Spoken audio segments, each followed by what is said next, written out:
नमस्कार दोस्तों, आपका हमारे चैनल पर बहुत बहुत स्वागत है। अगर आप हमारे चैनल पर नए आए हैं तो लाइक और सब्सक्राइब करना ना भूलें। तो दोस्तों हम आपको बता दें, अगर आप सरकारी जॉब की तलाश में हैं तो हम आपको बताना चाहते हैं कि Rajasthan state pollution control board यानी RSPCB has issued the latest notification for RSPCB requirement 2020। तो दोस्तों Rajasthan state pollution control board ने क्या करा है, 114 पोस्ट के लिए भर्ती निकाली है। तो application are invited for the post of junior officer. तो ये जो पोस्ट है हमारी किसके लिए है, जूनियर ऑफिसर के लिए। तो दोस्तों हम देख लेते हैं इसमें क्या क्या हमें चाहिए, क्या क्या डिटेल हमारे पास होनी चाहिए। तो देखो हमारे पास पोस्ट कितनी दे रखी है, टोटल नंबर ऑफ पोस्ट दे रखी है हमारे पास 114 पोस्ट। ठीक है, लास्ट डेट हमारी दे रखी है 23 जनवरी, यानी आपको इससे पहले ही आपको ये फॉर्म भरना होगा, यानी 23 जनवरी 2021 से पहले। ऑर्गेनाइजेशन हम देख लेते हैं, Rajasthan state pollution control board, यानी राजस्थान के द्वारा ये Rajasthan state pollution control board के द्वारा ये पेपर होंगे। ठीक है, टाइप ऑफ एम्प्लॉयमेंट कैसी है ये, तो ये गवर्नमेंट जॉब है। ठीक है, टोटल वैकेंसी हम यहाँ देख लेते हैं 114 पोस्ट दे रखी है, हमने पहले ही आपको बता रखा है, फिर भी हम एक बार बताना चाहते हैं। लोकेशन देख लीजिए, आपकी क्या रहेगी, राजस्थान का, तो राजस्थान में ही होगा। ठीक है, पोस्ट नेम देख लेते हैं, जूनियर ऑफिसर के लिए है। ऑफिशियल वेबसाइट है आपकी www.environmental.rajasthan.government.in। ठीक है, अप्लाइंग मोड क्या है हमारा फॉर्म भरने का, तो ऑनलाइन फॉर्म है। ठीक है, ऑफलाइन नहीं है इसका, ऑनलाइन ही फॉर्म होंगे। ठीक है, इस बात का आप ध्यान रखें। स्टार्टिंग डेट क्या है आपकी, 24/12/2020, यानी फॉर्म भरने शुरू हो चुके हैं। ठीक है, लास्ट डेट हमने आपको बता दिया है 23 जनवरी 2021। ठीक है, आगे देख लेते हैं डिटेल ऑफ वैकेंसीज। तो जूनियर साइंटिफिक ऑफिसर के लिए कितनी है, 28 पोस्ट हैं। अगर हम ये बात करते हैं जूनियर इन्वायरमेंटल इंजीनियर के लिए, तो 86 पोस्ट खाली हैं। ठीक है, क्वालिफिकेशन डिटेल देख लेते हैं हम एक बार। The candidate must have pass degree, master degree और the equivalent from recognized board for RSPCB requirement 2020। तो दोस्तों हम बता दें आपको, आपके पास या तो बैचलर डिग्री होनी चाहिए या मास्टर डिग्री होनी चाहिए, मतलब एक डिग्री होनी चाहिए आपके पास। दूसरी बार आप रिकॉग्नाइज बोर्ड से हों। ठीक है, रिक्वायर्ड एज लिमिट। ठीक है, रिक्वायर्ड एज लिमिट देख लेते हैं हमारे एज कितनी से कितने तक की है। तो मिनिमम एज है हमारी 18 ईयर की, यानी 18 साल से। ठीक, मिनिमम एज होनी चाहिए हमारी 18। मैक्सिमम एज हमारी देख लेते हैं, तो मैक्सिमम एज हमारी 40। ठीक है, अब देखते हैं सैलरी पैकेज क्या है। Refer to official notification. तो हम दोस्तों आपको अभी थोड़ी देर बाद आपको ऑफिशियल नोटिफिकेशन दिखा देंगे। ठीक है, हम नॉर्मल वे में आपको दिखाना चाहते हैं जिससे आपको इजी वे में समझ में आ जाए। ठीक है, अब मोड ऑफ सिलेक्शन देख लेते हैं। तो रिटन टेस्ट है, इंटरव्यू है, यानी आपको पहले क्या करना होगा, पेपर देना होगा। पेपर देने के बाद अगर आप उसमें पास हो जाते हैं तो आपको क्या होगा, इंटरव्यू होगा। ठीक है दोस्तों, आप अगर आप समझ चुके हैं तो फिर से बता दे रहा हूँ आपको, पहले आपको पेपर देना होगा। ठीक है, पेपर देने के बाद क्या होगा, अगर आप उसमें पास होते हैं तो इंटरव्यू होगा। ठीक है, step of applying for online mode. ठीक है, तो हम आपको ये अभी थोड़ी देर बता देंगे कैसे करना है, इससे पहले हम देख लेते हैं। तो दोस्तों अब फोकसिंग डेट क्या दिख रहा है, एप्लीकेशन सबमिशन डेट 24/12/2020 टू 23 जनवरी 2021। ठीक है दोस्तों, ये हमने आपको बता दिया। अब हम आपको क्या करेंगे, ऑफिशियल नोटिफिकेशन दिखा देते हैं कि कैसे क्या है। ठीक है, तो दोस्तों आप देख सकते हैं राजस्थान राज्य प्रदूषण नियंत्रण मंडल जयपुर। तो यह आपके ऑफिशियल नोटिफिकेशन है। तो हम एक बार नोटिफिकेशन पढ़ लेते हैं, इसमें भी आपको वही चीज़ मिलेगी जो हमने आपको पहले बताई है। तो एक बार फिर से हम एक बार आपको बताना चाहते हैं। तो मंडल द्वारा सीधी भर्ती प्रतियोगिता परीक्षा 2020 के निम्न पदों हेतु ऑनलाइन आवेदन आमंत्रित किए जाते हैं। ठीक है, तो देखिए हमारे यहाँ कनिष्ठ वैज्ञानिक अधिकारी, कनिष्ठ वैज्ञानिक अधिकारी मीन्स होता है आपका जूनियर साइंटिफिक ऑफिसर। ठीक है, इसके लिए कितने पद हैं, यानी कितने पोस्ट हैं, 28 पोस्ट हैं। ठीक है, और दूसरा देखिए कनिष्ठ पर्यावरण अभियंता। ठीक है, तो ये है आपका जूनियर इन्वायरमेंटल। ठीक है,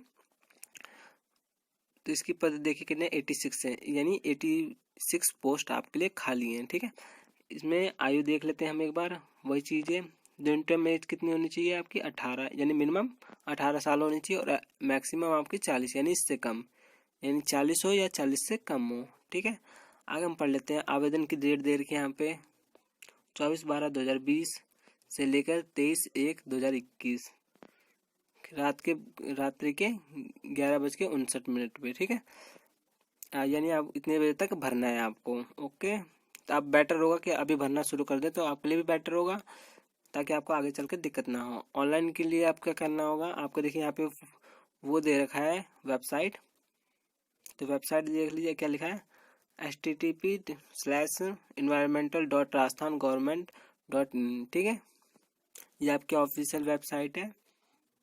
तो इसकी हम अन्य बिंदु व सूचना पढ़ लेते हैं। परीक्षा शुल्क आवेदन प्रक्रिया, प्रमाण पत्रों से संबंधित एवं परीक्षा संबंधित अन्य सूचनाओं के अध्ययन मंडल के वेबसाइट पर आवश्यक रूप से कर लें तथा इस परीक्षा के संबंध में समय समय पर जारी सूचनाओं का अवलोकन मंडल की वेबसाइट पर करते रहें। इसके अतिरिक्त किसी भी परीक्षा के मार्ग निर्देशन, सूचना स्पष्टीकरण हेतु हेल्पलाइन नंबर आपके पास, ये नंबर देख लीजिए, हेल्पलाइन नंबर। अगर आपको कोई परेशानी है, कुछ नहीं समझ में आ रहा, इस नंबर पे आप फ़ोन करके पता कर सकते हैं। ठीक है, तो दोस्तों हम बात कर लेते हैं किसको कितनी सीटें मिली हैं। ठीक है, तो हम बात कर लेते हैं पहले जनरल वालों के लिए बात कर लें एक बार, JSO की, यानी जूनियर साइंटिफिक ऑफिसर। ठीक है, इसके लिए 28 पद थे, तो हम यहाँ पे देख रहे हैं जो नॉर्मल है, सामान्य मतलब उनके लिए 10 सीटें, और सामान्य महिला यानी फीमेल के लिए देख ले कितने 3 सीट हैं जनरल में। ठीक है, अगर आप महिला विधवा है तो उनके लिए 1 सीट है। ठीक है, अगर हम SC में बात कर लेते हैं तो यहाँ पे सिर्फ आपको सामान्य में ही मिलेगा, 2 सीटें हैं सामान्य की, सामान्य महिला के लिए नहीं है, ना ही विधवा के लिए। ठीक है, ST की बात कर ले तो सामान्य 3 है, यानी 3 सीटें हैं, 3 पोस्ट है इनके लिए, किसके लिए, ST के लिए, सामान्य लोगों के लिए। और सामान्य महिला के लिए कितनी सीटें हैं, 1 सीट है। ठीक है, और BC यानी पिछड़ा वर्ग, तो हम बात करते हैं इसमें आपको मिलेंगी 4 सीटें। ठीक है, सामान्य के लिए, सामान्य महिला के लिए 1 है, और विधवा के लिए नहीं है, 0 है, यानी मतलब सीट ही नहीं है इनके लिए। अति पिछड़ा वर्ग यानी MBC, इसमें सामान्य के लिए 1 है, सामान्य महिला के लिए 1 भी सीट नहीं है, ना ही विधवा के लिए। आर्थिक रूप से कमजोर वर्ग के लिए EWS, यानी जो लोग आर्थिक रूप से कमजोर हैं, जिनका डॉक्यूमेंट बना होगा आर्थिक EWS का, उनके लिए देख लेते हैं। सामान्य के लिए कितनी है, 2, सामान्य महिला के लिए 0, विधवा के लिए 0। ठीक है, अगर हम ये बात करते हैं JEE यानी जूनियर इन्वायरमेंटल इंजीनियर की बात करते हैं यहाँ पे, तो इनके लिए क्या है, जनरल में देख लेते हैं एक बार। जनरल वाला ध्यान से देखें, सामान्य में 22 सीटें मिलेंगी आपको, सामान्य महिला में 7, विधवा के लिए 2 है। ठीक है, अब अनुसूचित जाति यानी SC वाले ध्यान से देखें, तो यहाँ पे आपको मिलेंगी 10 सीटें मिल रही हैं आपको, सामान्य में नॉर्मल व्यक्ति के लिए, और सामान्य महिला यानी नॉर्मल जो महिलाएं अप्लाई करती हैं उनके लिए 3 सीटें हैं। ठीक है, विधवा के लिए 1, जिनके पति मर गए हों उनके लिए 1 है। ठीक है, ST के देख लेते हैं, अनुसूचित जाति के लिए, तो सामान्य के लिए दे रखा है 8, सामान्य महिला के लिए 2, विधवा के लिए 1 है। ठीक है, सेम है। BC में देख लेते हैं, 13 सीट दे रहा है सामान्य के लिए, सामान्य महिला के लिए 4, विधवा के लिए 1। MBC यानी अति पिछड़ा वर्ग की बात करते हैं हम यहाँ पे, तो 3 सीटें मिल रही हैं सामान्य को, सामान्य महिला के लिए मिल जाएंगी 1, विधवा के लिए नहीं है, और आर्थिक रूप से कमजोर वर्ग यानी EWS, जो हमने पहले बताया, इनका अलग से बन रहा होगा पेपर।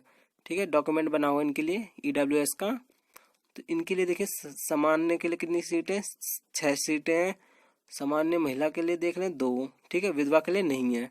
ठीक है, अब यहाँ पे देखिए विशेष जो योग्य जन यानी हॉरिजॉन्टल रिजर्वेशन 2 और 4 सीटें हैं आपके पास। ठीक है, JSO के लिए 2 है, JEE के लिए 4 सीटें। ठीक है दोस्तों, आप अगर समझ गए हैं तो हमें कमेंट बॉक्स में बताइएगा कि आपको समझ में आया, अगर नहीं आया तो आप हमसे दोबारा पूछ सकते हैं।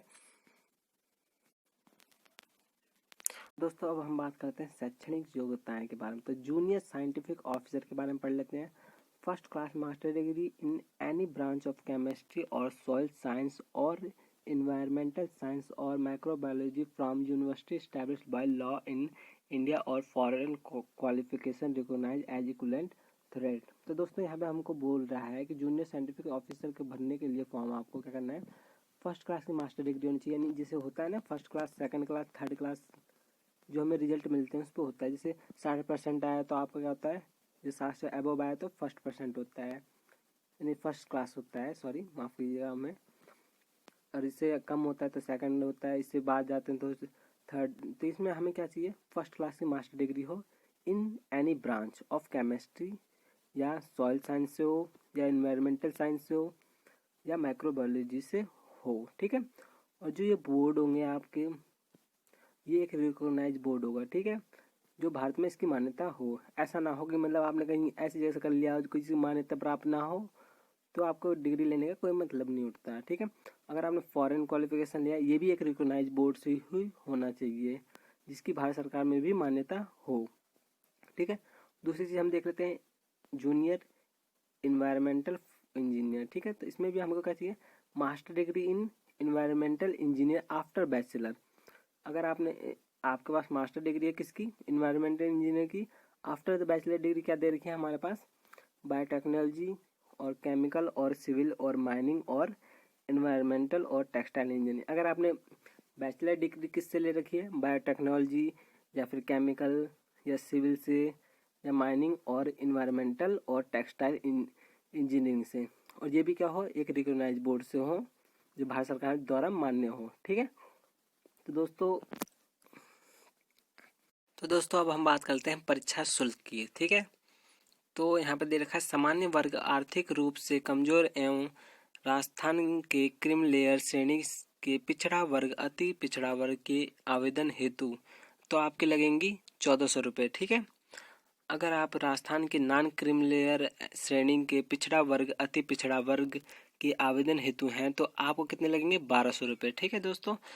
अगर हम यही बात करते हैं समान निश्चक जन राजस्थान की अनुसूचित जाति वर्ग तथा जिनकी परिवार की आय 2.5 लाख से कम है, यानी एक साल में 2.5 लाख से कम की कमाई होती है, उनके लिए उनके डॉक्यूमेंट बने होंगे EWC से के आवेदन हेतु, इनके लिए फीस कितनी है, 1000 रुपये लगेंगे दोस्तों हम बात कर लेते हैं एग्जामिनेशन स्कीम की। तो there will be one paper consist of 2 parts having multiple choice type question. There will be total number कितना दे रखा है, 150 numbers of question of 3 marks each। ठीक है। The number question paper will be only in English। तो दोस्तों हम आपको बता दें कि जो पेपर होंगे आपके वो क्या होंगे, 150 नंबर के क्वेश्चन, 150 क्वेश्चन होंगे। ठीक है। और हर क्वेश्चन पे आपको 3 नंबर मिलेंगे। ठीक है। और ये जो पेपर होगा आपका वो इंग्लिश में होगा। ठीक है। हम करते हैं जूनियर साइंस ऑफिसर का। ठीक है। तो देखिए पेपर सब्जेक्ट दे रखा है हमको, पार्ट ए में दे रखा है एनवायरमेंटल साइंस। तो जो पार्ट ए है आपका उसमें एनवायरमेंटल साइंस का होगा, वो क्वेश्चन कितने होंगे उसमें, 120 क्वेश्चन होंगे। पार्ट बी में आपका दे रखा है जनरल नॉलेज। ठीक है। जनरल नॉलेज में क्या है, जीके के क्वेश्चन होंगे आपके पास 30 नंबर के, और टाइम क्या दे रखा है, 3 घंटे। यानी आपको जो 150 का पेपर होगा वो 3 घंटे का होगा। ठीक है। और टोटल मार्क्स कितने मिलेंगे आपको, 450 नंबर। ठीक है। यहाँ पे देखिए नोट में दे रखा है each question will carry 3 marks, यानी हर एक क्वेश्चन 3 नंबर का होगा। 1 marks will be deduct for each incorrect answer. जो आपका क्या होगा, अगर आपने क्वेश्चन गलत करा तो आपका 1 नंबर कट जाएगा। तो दोस्तों ये माइनस मार्किंग है इस क्वेश्चन में। अगर आपका पेपर मतलब आप क्वेश्चन करते हैं सॉल्व, अगर आपने सही किया तो आपको 3 नंबर मिलेंगे, अगर आपने उसी क्वेश्चन को गलत किया तो आपके 1 नंबर काट ले जाएंगे। इसे हम माइनस मार्किंग कहते हैं। तो दोस्तों अगर आपको हमारा वीडियो पसंद आया तो लाइक करें, सब्सक्राइब करें और अपने दोस्तों के साथ शेयर करें जो भी सरकारी जॉब के लिए तलाश कर रहा है, ढूंढ रहा है। ठीक है। नमस्कार दोस्तों।